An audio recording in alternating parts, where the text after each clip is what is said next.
Hey guys, let us learn about the present perfect tense with one activity. What kind of activity, Elvis?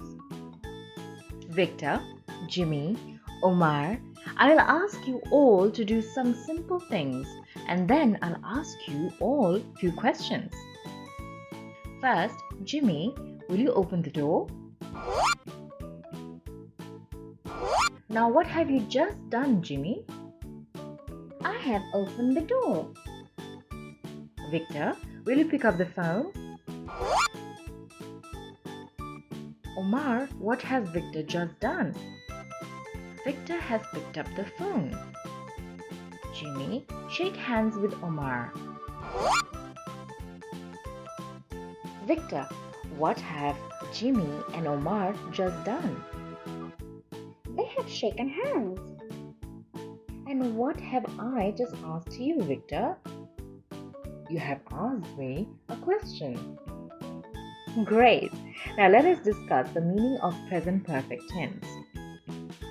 The present perfect tense indicates when an action happens, whether the action is finished or not. The verbs in all these sentences have two parts. The first is have or has, and the second is the past participle part. It is quite clear from all the sentences that the action is finished.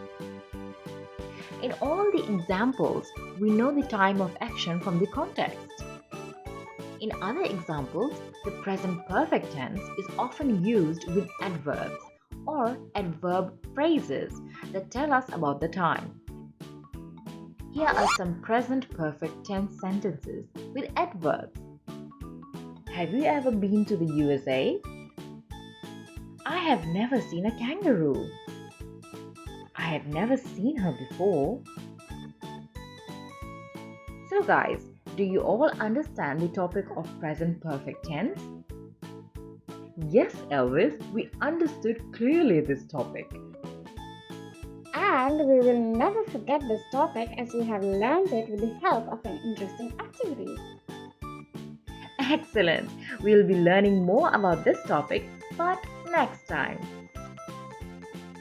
If you like our videos, please do share and subscribe to our channel.